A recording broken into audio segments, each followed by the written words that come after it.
From the BR Proud Weather Center, I'm Chief Meteorologist Jesse Gunkel with the very latest on Delta. We've had a lot of changes over the day. Early this morning, we saw Delta make its way across the Yucatan Peninsula. There was a short period where it weakened a little bit, but it's already starting to bounce back, and right now it's slowly starting to get a little bit stronger out there. Over the last few hours, again, the winds have been holding pretty steady at 90 miles per hour. The forward speed still pretty quick and swift at 17 miles per hour. It now sits 525 miles southeast of Cameron, Louisiana. So it just means it's getting a little bit closer out there as a Category 1 storm, but we are expecting it to re-strengthen as it moves through the warmer waters of the Gulf. We're not seeing much in the way of wind shears, so therefore a very favorable environment ahead of it until it gets very close to our coastline. That's where the wind shear picks up. That's where the waters get cooler, and we may even see a little dry air enter the picture to help weaken the system as it moves inland. But again, we're still talking a major hurricane prior to landfall. You can even see over the last couple hours that we're really trying to see this system. It's trying hard to even produce an eye wall. Again, nothing visible quite yet, but it's trying.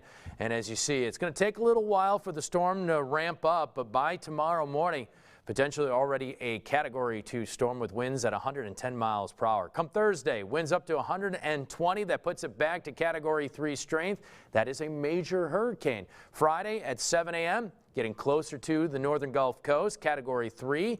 And then you see, as soon as we make our way into, I would say, the late afternoon hours of Friday, looks like that's when landfall is going to be here somewhere in southeast or south central Louisiana. I do want to point out that we're still looking anywhere from eastern Texas, most likely to seeing landfall around Vermilion Bay or at least to Morgan City at this point. You see that Baton Rouge still falls underneath the cone, right on the edge of it at this point. So there is that potential that we could see a little bit of a slight shift at the end. Usually happens this time of year as those troughs dig through the area, that we could see it nudge last second back towards the east. Again, everything really needs to kind of time out, but with the current forecast, it looks like a Category 2 storm at landfall. Either that or a very strong Category 1. The difference, obviously not much. The impacts, however, expected to be far-reaching as we're expecting to see the wind field start to increase. In fact, it's going to get much larger, I believe, as we head into Thursday as the storm starts to really develop in the Gulf of Mexico. So we're talking Friday night, winds up to 100 miles per hour around landfall. Remember, the worst impacts on the eastern side of the storm. We call it the dirty side because that's where you get the heavy rainfall, the largest storm surge, and obviously those strongest winds. By the time the system makes its way to I-20, it should already be down to about tropical storm strength. You can see models, a lot of agreement at this point, kind of narrowing on an area between Cameron and Vermilion Parish. That puts it just a hair west of Lafayette, and then driving up through, say, Ville Platte, Opelousas, and then up towards the Jackson, Mississippi area. So just a little bit west of our viewing area. But again, you got to remember, stronger winds, heavier rainfall, usually on the eastern side of the storm. And if it starts to make more of a turn, again, what you're seeing is this, and I'm going to show you. You're seeing it move more in this general direction, but there is the potential that at the end that trough kind of digs down and the system moves more, say, like this. And if that's the case, you can see here that a lot of those impacts are going to be a little bit closer to the capital area if it moves through Point Capee Parish and into southern Mississippi. Again, that's the key as we watch. Kind of similar to what we saw with Sally as it made landfall, was kind of a little bit more of a smaller angle as it made its way inland. So that's one thing to factor in. I also want to point out, as you see here, they have issued, because now we're less than 48 hours, and again, some locations starting to feel some impacts, probably less than 36 hours. That's why they've issued warnings out there. Everything in red, that is a hurricane warning. That is from Sabine Pass to Morgan City and all the way inland, including most of Acadiana. All of our viewing area underneath a tropical storm warning that's highlighted in the dark blue, or I think that's blue or purple. And then again, along the coastline, that is from Morgan City to Pearl River. It also includes New Orleans and every parish around the lakes. Everything in the yellow, that is a watch. Again, when you look at the big picture too, just to give you an idea, thunderstorm activity, we're going to see storms fire up tomorrow ahead of this system, but I think we're going to start to wait on those outer bands. You got to remember in this type of environment, and especially this time of the year, this obviously as we head into October, you see a little bit more wind shear, and obviously with incoming fronts, that's going to help obviously to increase the probability of isolated tornadoes. So just watch out for quick spin-ups as the system moves inland starting Thursday night, moving into the daylight hours of Friday. You can see this system pretty much agrees landfall between Cameron Parish, and I'm going to show you 3 models. This is the first one, and you can see landfall seems to be with a little bit of a larger eye, but between Vermilion Parish and Cameron Parish.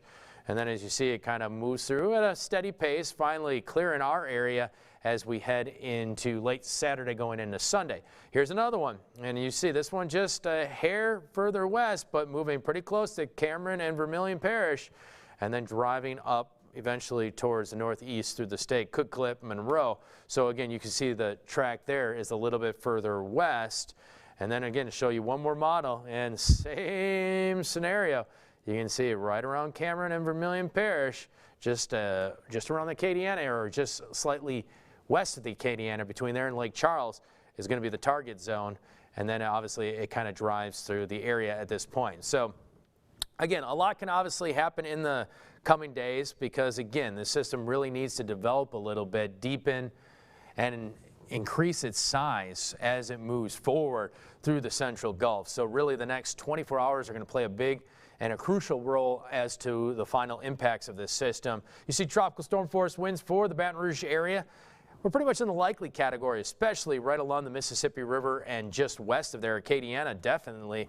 As you see hurricane force winds, they're starting to climb, and that's mainly for portions of Cameron and Vermilion Parish, but that also includes Lafayette and much of Acadiana, Abbeville, New Iberia. And for us, there still is the probability that we could get a couple gusts, maybe up to hurricane strength. Again, there is that potential. Obviously, we could get winds up to 50, 60, maybe a couple gusts. I'm going to show you here that as the system kind of drives through, we could get some gusts into the upper 80s, maybe the 90s out there as the system kind of drives through. Stronger, obviously, near the coastline and near the center of the system, near the eye wall.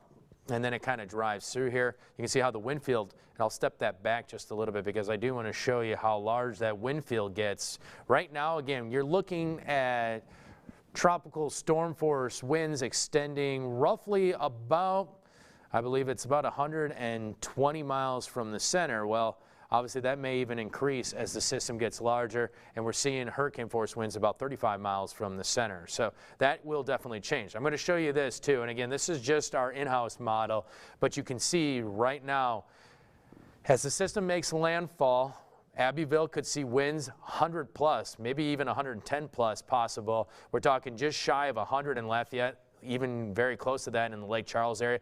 But again, we're talking Friday around 8 o'clock, maybe 8:30, winds up to 60 plus in the capital area, and you can see driving forward that we could even see those winds up to 70 miles per hour, so getting pretty close. And again, by the time we get to midnight, maybe some wind gusts very close to hurricane strength. All we have to do is get to 74 miles per hour, and again, that could be possible depending on that final track if it just shifts just a few miles to the east, because there still is that potential that we could see a shift anywhere from about 30 to 50 miles to the east. Same thing in the westerly direction. So again, still a little bit of wiggle room. I do want to point out that we do sit underneath a flash flood watch. Starts tomorrow night at 7 p.m. and that lasts until midday on Saturday. We're calling for about 4 to 6 inches of rainfall for most areas. You can see there's a band of about 6 to 10. And again, it's all dependent on where those bands really set up, because that's where the numbers could really start to add up. So just watch out for that, kind of pay attention. Also, just kind of monitor our local rivers and streams, especially if you live pretty close, if you know where the bayous and the rivers are. There will be a link on our website that you can go to kind of keep an eye on the Amite River Basin, the Combe Meet, and everything in between. Even the Atchafalaya looks like there could be some concerns, especially down near the Morgan City area, so watch out for that. And as I mentioned earlier, there's the potential for isolated tornadoes. Again, we'll start watching some of those outer bands. It's only a marginal risk, but there still is that potential moving into tomorrow night, early on Friday, and then obviously all day on Friday. The potential we could see a couple spin-ups until the system moves inland. So there's that. I do want to point out there is also storm surge. That's obviously the warning currently in place, but you can see a lot of areas. Vermilion Bay, 7 to 11 possible, and that extends almost all the way to Port Fourchon at this point. You can see also the inland lakes, and what I do want to point out, they're probably going to issue a coastal flood advisory, but you can see the water could get pushed in 3 to 5 feet from Lake Maurepas, Lake Pontchartrain. And as you see here, we also have that storm surge warning extending all the way to Ocean Springs. So there is the potential for a decent wall of water making its way inland. And you can see here, again, there are those current warnings. A little bit further inland, there's also a watch that's in the light purple out there, but the pink, that is that storm surge warning.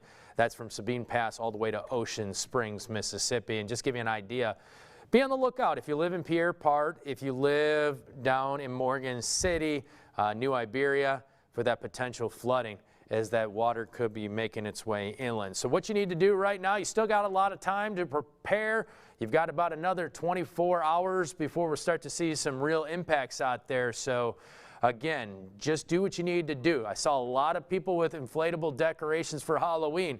Not a smart move to keep those out. You still got time to put those inside. Secure outdoor furniture, anything that could get picked up and thrown in the wind. Do an inventory on your house. Take some pictures, just in case if you have some actual tree damage after or roof damage. Again, what you can do is take it and compare it to your pictures. That helps out with the insurance process. Trim trees. You still have time to clear gutters and those drainage ditches in front of your house. Replenish that hurricane kit. Get plenty of water. And don't forget your pets. And finally, again, just make sure you are following trusted sources. Go to beourproud.com for the very latest information. You can download our free app just in case if you need to leave town. That way you can see what's going on back at home, because obviously we're not leaving you. We're going to continue to guide you throughout this entire process. We're constantly, with every update, putting new information on our website, on our social media sites. So you can always just search for my name. And if you have questions, feel free to drop me a line. You can also go to jgunkel@beourproud.com for the very latest information. Again, if you have any questions or concerns, main thing is just stay safe and stay vigilant, and we'll guide you through the storm. Thank you.